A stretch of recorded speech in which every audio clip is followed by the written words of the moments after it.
In a remarkable exercise spanning 15 years, the last survivors of the Great War were interviewed on film. These are unique stories of courage, sacrifice, and tragedy, told by the men who were there.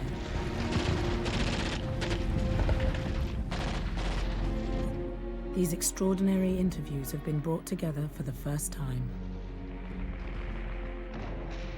This 6-part series begins in 1914 with the wave of fervent patriotism that accompanied the outbreak of war. It was an euphoria that would soon be shattered, lost in the shell-torn landscapes and water-filled trenches that spanned the Western Front. More than once you could hear the whiz of a shell going past. Chap on my right, I was speaking to him about something, and then I turned to this fellow, I turned back again. You're missing. One of those shells, straight at him. He was missing. It made you never forget it, never, not even to this day. Just to think you shot a man, you know, and do nothing at you. That's how we were on, young and daft.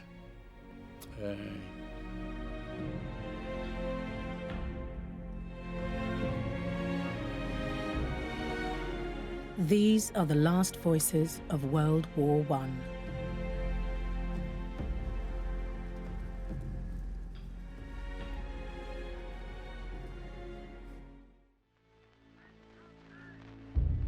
In the summer of 1914, 3 German armies under the command of Kaiser Wilhelm II marched into Belgium en route for Paris. Belgium's neutrality was guaranteed by Britain, and the Kaiser was given a swift ultimatum to withdraw or face the consequences. When that ultimatum expired, Britain declared war on Germany. Units from Britain's regular army were quickly mobilized for action, and the British Expeditionary Force set sail for France. Public confidence in a swift and decisive victory was high. After all, in 1914, Britain remained a world power. Her Royal Navy was the envy of the world, and the British Empire still spanned a quarter of the globe. The patriotic belief in king and country was often instilled in young men at an early age, and Britain's rich military history meant many were prepared to fight and die for their country. 19-year-old Londoner Richard Hawkins had been an officer cadet at school, brought up to believe in the importance of duty and empire. This country ruled the British Empire, and the British Empire ruled the world. And it was a very, very different place. I mean, we were the best country in the world, the best everything in the world. We were all very proud of ourselves. And as a young man, it was my duty, and the duty of every young man, to go and defend it against all invaders, and to give, if necessary, our lives to do it. If public confidence was high, there were some within the British government who remained more realistic, not least the new Secretary of State for War, Lord Kitchener. Sensing a long and drawn-out conflict, Kitchener appealed for 100,000 new recruits through the now iconic poster, informing every fit and able man in Britain that he was needed by his country. Seeing the opportunity to escape from a mundane job and embark on a daring adventure in France, many thousands rushed to join up. Insurance clerk Robbie Burns from Glasgow was 18 at the outbreak of war and amongst the first wave of new recruits to answer the call to arms. Everywhere you went in Glasgow, the great big posters up of Kitchener with his finger pointing at you. No matter where you were, this finger seemed to be pointing at you. Your king and country need you. However, I worked in an insurance office, and now and again, I could hear the piper in the left, right, and I went to the window. I could see probably 200 or 300 men, some with bowler hats and some with what we call skips, that is flat caps. And the pipes always seemed to do something to rouse my enthusiasm. I thought to myself, well, I want to do something like this. I never thought of being killed. Never thought of that. And I thought it'd be good fun killing somebody. Such was the success of Kitchener's campaign that recruiting stations across the country were quickly swamped with volunteers. Name? Kitchener had no trouble in finding the first 100,000.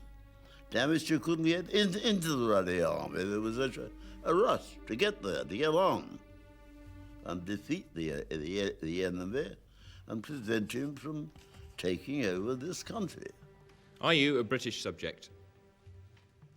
Yes.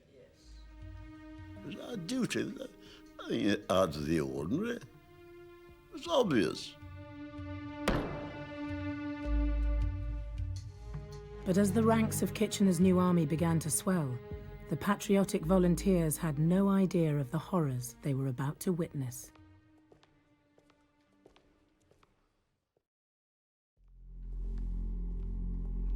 After the outbreak of war, the number of new recruits to Kitchener's army rose swiftly.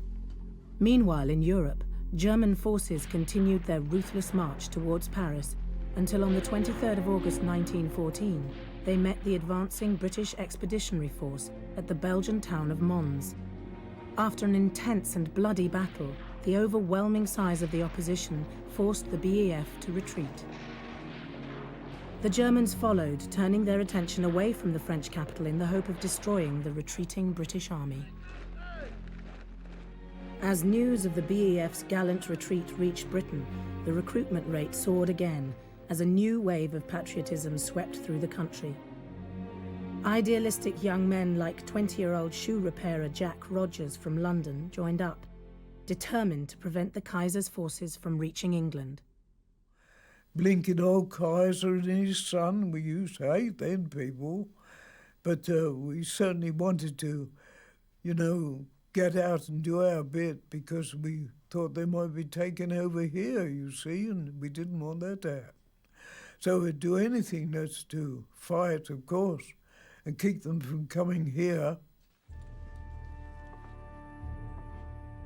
And I went up to this place at Shepherd's Bush where we joined on, and they gave me then the choice of, 3 different regiments I could have been in. The third one was the old Sherwood Foresters, 7th Battalion, and they were called the Robin Hood Rifles. So I fancied that. I thought, I'd like to be a Robin Hood Rifle. Across the country, men were encouraged to enlist with the promise that they would serve alongside friends and work colleagues in so-called PALS battalions. Civic pride meant that towns and cities competed with one another to attract the most new recruits, and new battalions were formed made up of men from the same street, factory or football team. 18-year-old Ted Francis left the paper factory where he worked and joined the 16th Warwickshire Regiment, known as the Birmingham Pals. You'd have thought that an extra bank holiday had been told in Birmingham because people were excited, laughing, joking. Young people like myself were saying, we'll show those Germans, we'll push them back home. How dare they walk over little Belgium, etc., etc. And we were anxious to get to France, to have a go at them, to push them back into Germany. Fearing the worst, many parents tried to convince their sons not to enlist, but most young men saw war as an opportunity too good to be missed. In County Durham, 18-year-old farm worker George Littlefair's mother pleaded with him on her deathbed not to join up. She says, there's a war on now. You'll know it, says I. She says, do not join the army. That was her last words to me. And what did I do? Join the damned army.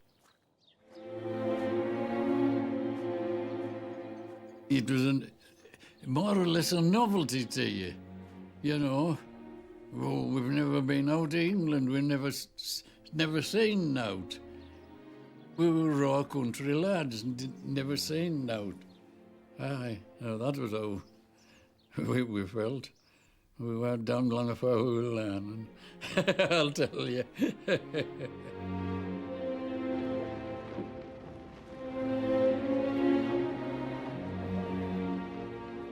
By the winter of 1914, almost 1 million men had joined Kitchener's army. Meanwhile, across the Channel, it was becoming clear that there would be no swift victory. Both sides had begun to dig defensive positions in the frozen fields of France and Belgium, and a system of fortified trenches emerged, which would eventually spread from the Belgian coast to the Swiss Alps. The age of trench warfare had arrived. At home, new recruits were so plentiful that the army only selected those in A1 physical condition. They were desperate to join the action, but would first have to endure a period of rigorous training to turn them from civilians into soldiers. For many of the volunteers, this period of training was a welcome relief from the daily grind, and much like the scout camps of their youth. Outdoor activities in the open air soon replaced the factories, mines and shipyards many had left behind, but they quickly learned that it wasn't all fun and games. Army discipline could be harsh and punitive. Robbie Burns from Glasgow had just turned 19 and was doing his best to stay out of trouble. If you did things wrong and you lose your pay, which is a lot of money, shilling a day, don't forget that. Yes, and you lose your leave. And you have to do extra drill and keep reporting to the guard room at certain times. So it paid to do what you're told to do, and I always did that, always. Slope! Arms! Order! For the youngest volunteers, this was often their first time away from home and their mothers, something the sergeant majors didn't let them forget. Platoon! He wasn't very old himself, but he was a big, tall young fellow, but he got a nasty wagging tongue, and he used to call us all you flippin' little mother's boys and all that sort of talk, you know what I mean, and use language that we never liked at all. He used to use swear language too, and we used to absolutely dislike this fellow when he came and took over. I suppose in a sense it did you good. You got to know what discipline meant. But this volatile mixture of men from different social classes could, on occasion, turn nasty. Farm labourer George Littlefair took great offence at a comment made by a young corporal. Platoon! When I was 19-year-old there, I was 12 stone 2 pound. And a rough country lad, I didn't get a damn for none of them. Aye. There was one little bugger, wax tash, turned up, and yapping and shouting. And he used to call me Licklefair, because he was short too and he couldn't get Littlefair. And I was in one of them good humours, I never answered him. So he come up, Timmer. He looked at him. Who the hell do you think you are? And I just stood. He said, I think you're a bastard. Ooh, as soon as he said that,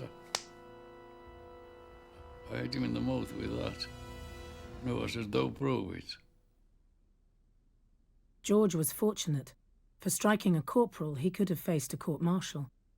But he was spared punishment when he revealed to his commanding officers that his mother had recently died.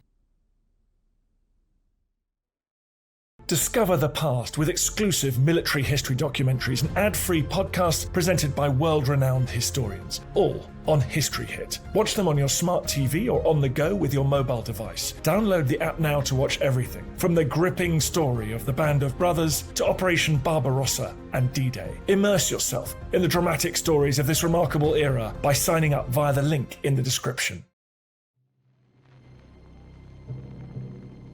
Taking command of an over-enthusiastic bunch of new recruits could be a daunting prospect for an inexperienced young officer. After first enlisting as an infantryman, 19-year-old Richard Hawkins was granted a commission into the Royal Fusiliers and responsibility for his first platoon. And why the hell they did as they were told by a young man, probably younger than they were, I don't quite know, except that they were told that I was in charge of them and I was the officer and they got to do as they were, and they did. No question of it. The morale was tremendous. We were anxious to get on with the job. We wanted to go to France and stop this nonsense. And we were all, I think, very proud to be in the army, defending our country for the people to come after us. With vast numbers taking up arms, there were often shortages of equipment, and many volunteers learnt to drill with makeshift weapons, broomsticks and shovels. Finally getting to use a rifle was a great thrill. Came the great day when we was issued with rifles. Now, we was all waiting for that. And if I'd seen myself and some of them who rubbed that rifle and cleaned it, and they worshipped. And even the more thrill was to, when we had real bullets to fire at a target. That was really something we'd all look forward to. You had to learn how to use a gun. You used to go on musketry courses, and you had to pass out different exams on these courses before you became a qualified rifleman. And so I got to be, as it happened, quite a good shot. And I became eventually what they called a marksman. And so for which I got an extra £6 a day on my wages. Used to get an extra £6 a day if you were a qualified marksman, which I was.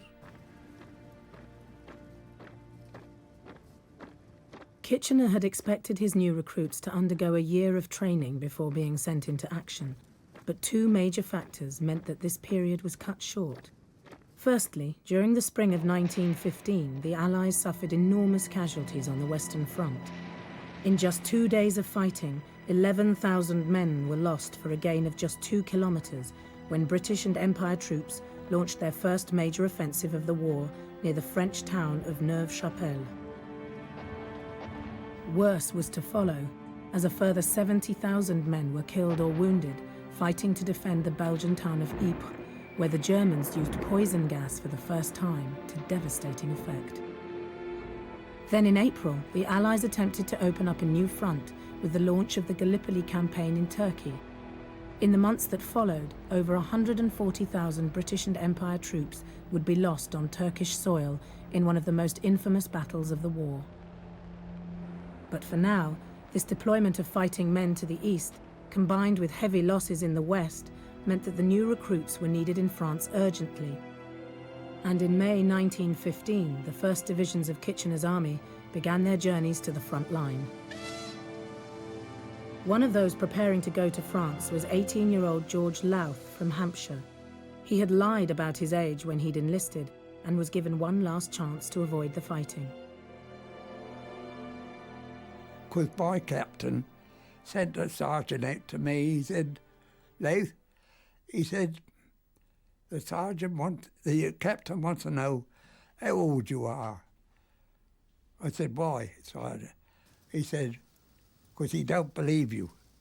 He said, we're going to France, he said, and we don't want you crying when you get over there. Say you're not old enough. He says, because it won't happen. You won't come back. So say it now. I said, I'm going with the lads. And from then on, we went on. By the time the new recruits began to arrive in France, an uneasy peace had settled over the Western Front. Attack and counter-attack had done little to gain either side an advantage, and the dangers of shell fire and machine gun bullets kept both sides confined to their trenches. As they marched towards the front, Kitchener's men knew little of the horrors that awaited them and remained confident that victory would soon be theirs. You could see some of them swelling, absolutely fist and bust themselves with pride. And I, too, to be cheered by French and mostly girls, too, thought it was great to be a soldier then. We'll show them, we'll push these Germans back where they belong, etc., etc. And it was just the thoughts of really young men who didn't know any better. No, I felt a real man then. Watching behind the pipe and going to do something. I felt really well, no fear whatsoever. We were all happy. We'd start singing. Oh yes. No, there's no unhappiness about, because at that time we hadn't been in the front line trenches or reserve trenches. We didn't know what the war really was. You could probably hear a very, very faint noise of gunfire, very, very faint. And then the nearer we got, of course, to that, then we realised what we're in against. Then I began to shake then. Yeah, I began to shake then the nearer we got to the front line. When we went up, it was pouring with rain. We're just on foot walking up to marching, as it were, laden right up with all our equipment, all you could carry, you know, everything on, and bed up with your guns, you got everything on you. And suddenly you begin to see the sky lighting up, flashing, flashing, flashing, and you begin to hear the noise of the guns. You know, you're getting nearer, you're getting nearer.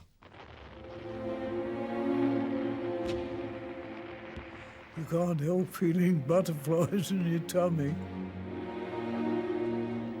Whether you were going to shoot Germans or whether they were going to shoot you, you never knew what the future held. That was a terrible thought, really. Going into war is not a very pleasant experience. Terrible.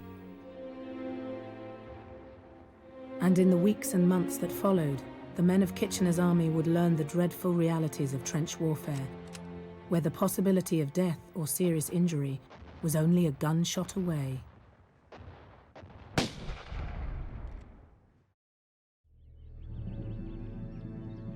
In May 1915, the first divisions of Kitchener's new recruits arrived on the Western Front.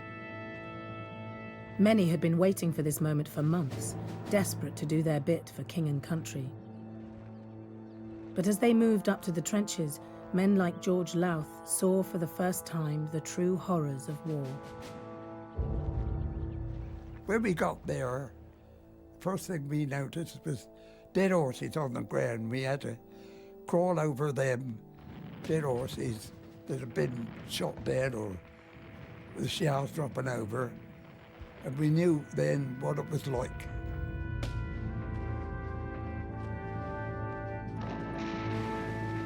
We used to see the lights on, the flashes of the guns, but we knew what we were going into then. However, there was still a reckless naivety amongst those excited by the prospect of war. And then, of course, you get in the front line, the first thing you want to do is where are the Germans? You put your foot up in the fire step, which might be 18 inches or 2 feet up, and somebody said, sit down, you silly bee, you'll get shot. We still wanted to look over to see where the Germans were. Tragically, these innocent young men were quickly baptized into the fragility of life in the trenches. The great sensation was the first man in the company to be killed. It kind of sobered us up And in another day or two, 2 or 3 was killed or wounded.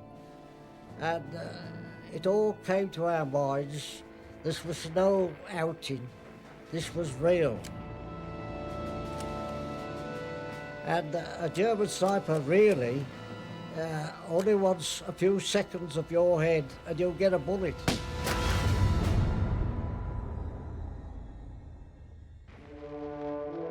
More devastating than the sniper's rifle was shell fire. Both sides' ability to rain terror down upon the enemy from a great distance changed the face of modern warfare forever. More soldiers were killed or wounded by the shrapnel discharged by an exploding shell than by any other weapon.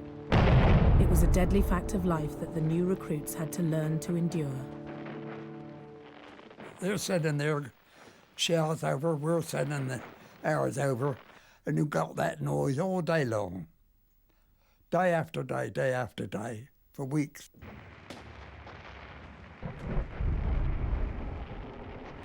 If you wanted to talk to one another while a bombardment was going, you'd have to shake pretty loud when the bombardment's going, because there's thousands of guns going off at the same time, and they keep it up.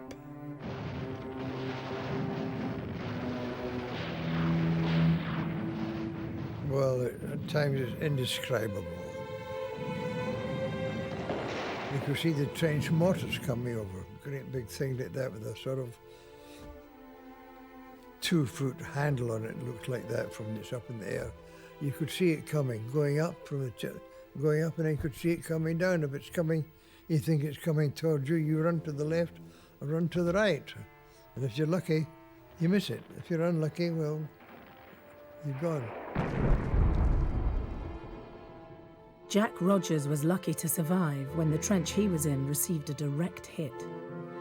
One of the great big shells, however big it was, I don't know, landed right on the earth above us and exploded.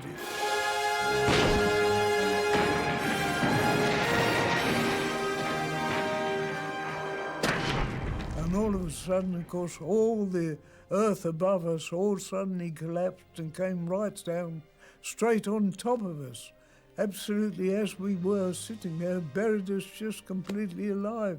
It covers right in. And I knew I must have been struggling hard to breathe. I couldn't move. I couldn't move hand, foot, only my toes in my boots. Jack was eventually pulled from the earth by his colleagues. It was a miraculous escape. Throughout the summer of 1915, further divisions of Kitchener's men arrived at the front. As well as the risk from snipers and shell fire, living conditions in the trenches were often uncomfortable, to say the least. During periods of heavy rain, mud and water in the trenches could be ankle deep, and they teemed with vermin who ate into rations and fed on rotting corpses. When the rain came down, it would just stay there, and you'd be walking about in mud.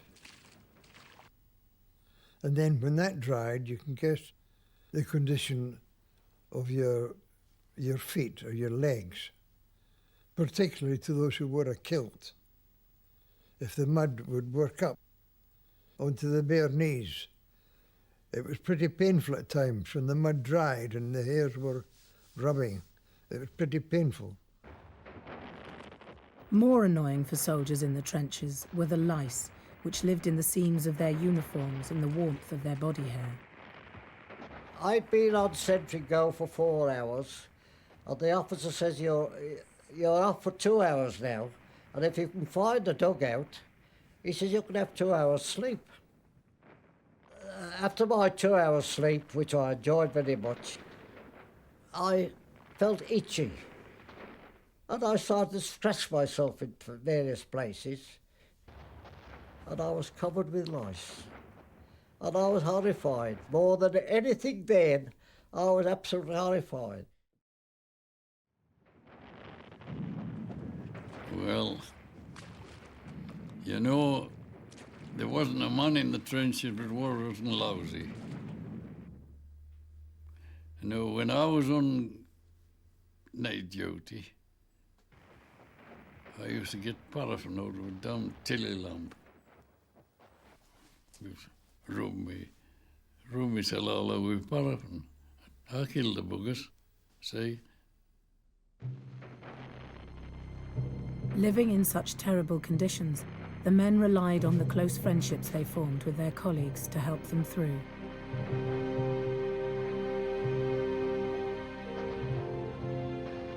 Well, they were all together for the first time. Where do you come from? What did you do? What did you work at? Any cigarettes? You got a light? You got a gasper? And they're all friendly. You married? No. Any girls? Oh yes, half a dozen. Yes. Yes, very friendly. Right through the war. Doesn't matter where you went. If you came across a soldier, you were friends right away. And you give them all you had to give. Whatever they wanted, you gave them if you had it.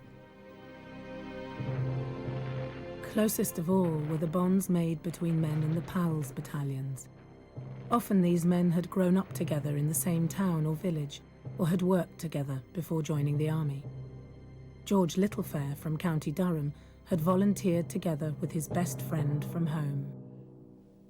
I had a pal in the army, and we were the best of pals together, and they called him Joe. We had our ups and downs between us, but still we were always good pals with one another. We helped one another. If he had no writing paper and wanted to write a letter, and I had it, he got it, or a pen. We were all like that. The officers too had a responsibility to uphold morale, and as Richard Hawkins found, the army regulation tot of rum often did the trick. I went round with the rum bottle every morning at dawn, round the trenches. And the tot was 1/8 of a pint.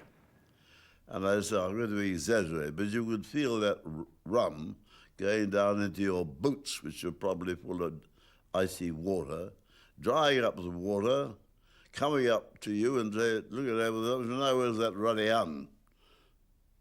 It saved lives. It was old Navy rum until supplies ran out, and then we got ordinary rum by Joe. There was a lot of difference. But that old Navy stuff, one would have taken on of the whole of Germany at dawn in the morning. And I don't exaggerate about that. The sending and receiving of mail also played a vital role in maintaining morale. Although letters were often censored to ensure important military information didn't fall into the wrong hands, the men were permitted to write about their frontline experiences. Many wrote graphic accounts of the tedium and horror of trench life, while some were encouraged to pass on only good news for the benefit of their loved ones. I wrote a letter to Mum. I said, same old thing, bully beef and biscuits. So the officer came out to me, he said, Dave, he said, what's this you've got on here? Bully beef and biscuits, he said. He said, can't you say you had roast beef and baked potatoes? And I said, I can't tell him what I haven't had, sir. Whilst it was heartwarming to receive good news from the folks back home, it could be equally devastating to learn of the death of a family member or of a spouse's infidelity. Jack Rogers was upset when his mother wrote to tell him that she had seen his girlfriend Elsie out with other men. I was upset. You just, realise what the position you're in. You don't know what to do. You don't know if the stories you're hearing are true. They're coming from my people, and telling me just what has happened. I could only believe them, of course, which I had to. Fearing the worst, Jack wrote to Elsie with a proposition.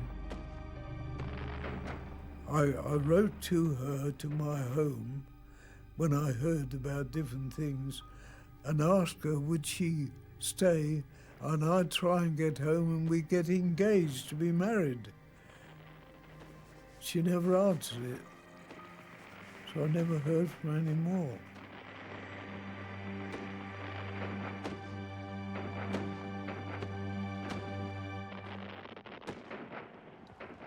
For all the harsh conditions, the most terrifying prospect that awaited soldiers in the front line was the launch of an attack, and the sight of men going over the top would become one of the defining images of the Great War. While some welcomed the opportunity to at last engage the enemy, rushing headlong towards a German trench through a deadly fog of machine gun bullets and shrapnel was frequently their final act. Whether a man lived or died in these attacks was often down to pure chance, but there were those who had their own tactics for staying alive. Ted Francis went over the top with his brother, Harry. When you're waiting at a certain time to go over the top, you hear the officer blow a loud whistle, and that's the time that you're supposed to scramble and get over the top and dash for the nearest shallow.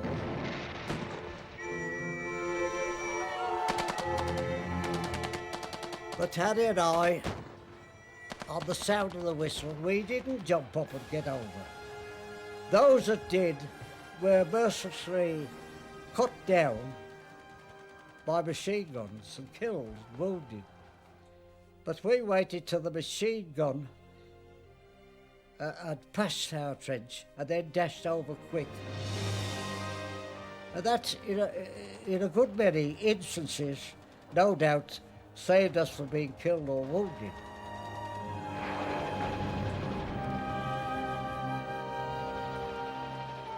You didn't do anything bloody daft. You know, I'm a British in that style. You didn't do that.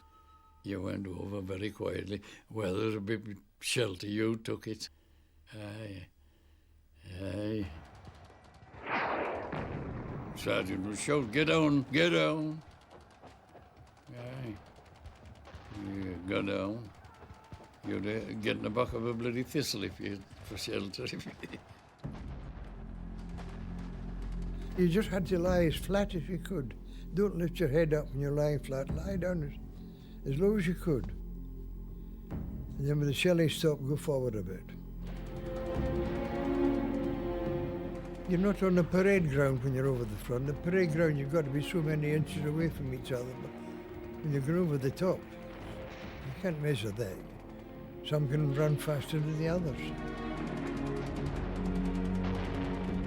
For those that survived the treacherous dash across no man's land, there followed the terrifying prospect of brutal hand-to-hand fighting as the attackers attempted to capture the enemy's frontline trenches. But even at close quarters, most men preferred to rely on the bullet rather than the cold steel of the bayonet. Is it either him or thou? And he was standing solid where thou was on the move. Aye, thou just pull the trigger and down he would go. Aye. It made you never forget it. Never. And I haven't to this day. Just to think you shot a man, you know, and do nothing at you. That was how I used to always look at it. And then again, he would say, well, if I don't get him, he'll get me, and my life is worth a hell of a lot to me. That's how we were on, young and daft.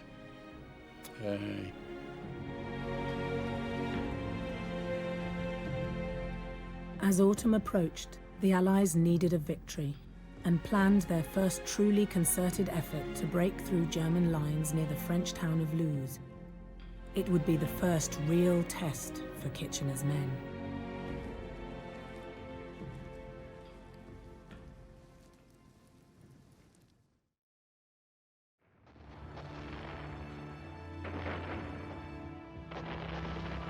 On the 25th of September 1915, the Allies launched their first major attempt to break through the German lines. 72,000 men lined up along a 7-mile front near the French coal mining town of Loos as artillery fire bombarded the German positions. The regular army would be the first into action, followed closely by the new recruits. It would be the first major battle for the men of Kitchener's army. Robbie Burns was one of those who went over the top that day. He got close enough to the German lines to see them loading shells into their guns. And the guns would fire almost straight at you. Bang, bang, bang, bang. It's not the question of bang and away all of 2 or 3 miles, not like that, but those guns, bang, bang, just like that. And actually, they went more or less straight at you. More than once you could hear the whiz of a shell going past.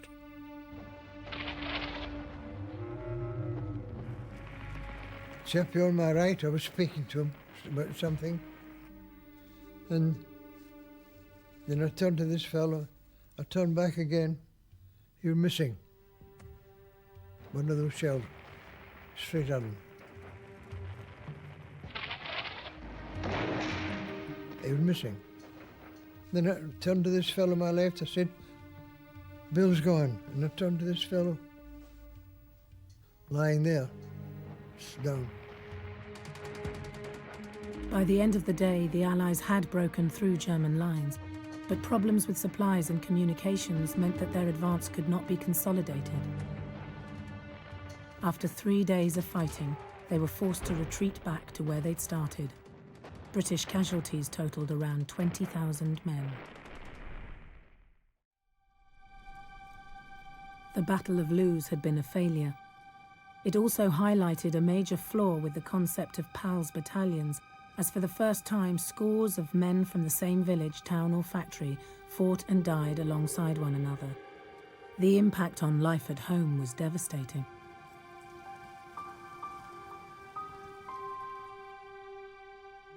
George Littlefair experienced just this kind of loss. As he went over the top, he saw his best friend Joe hit by shrapnel. I knew what had happened, and down he went and groaned, and that was it. I'd get on, because another wave was coming behind us.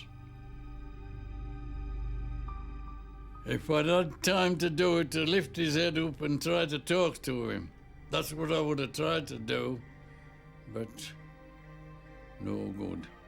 He had to keep going. Either that or he'll get trampled on.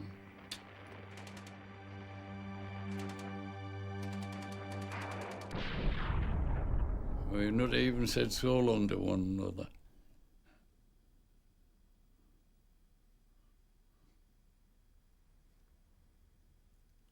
Aye.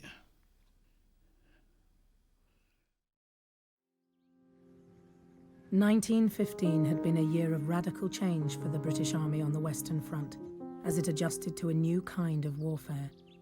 It would have to rethink its tactics if it was to win, and that would inevitably mean the sacrifice of countless more young lives. Throughout the ranks of Kitchener's army, the new recruits mourned lost colleagues. After more than 80 years, Ted Francis remembered off by heart a soldier's poem paying tribute to lost friends. Where we went to, nobody knows. And it wasn't like the fighting, as you see in picture shows. We had days of hell together, till they told us to retire. And Spottish flown language set the water carts on fire. But him and me were very lucky, for 2/3 of us were dead. With their screaming black mariahs and the shrapnel overhead, but every time they missed us, and their fire was murderous hot. I'd Spotty shout, "Encore, encore." I said, "What's that?" He said, "That's French for rotten shot." We were lying down in all, yes, dug with our very hands. For you gets it quick and sudden if you move about or stands. We was sharing off a fag, yes, turn and turn about, when I felt him move towards me. And he said, "Odd mate, I'm out." His eyes, they couldn't see me. Nor never will, no more. But his twisted mouth just whispered, "So long, matey, au revoir. But there was none quite the same to me, 'cause him and me were pals. And if I could have him back again, you could keep your fancy gals. But he's talking French in heaven now, so it's no use feeling sore. But God knows how I miss him. So long, Spotty. Au revoir.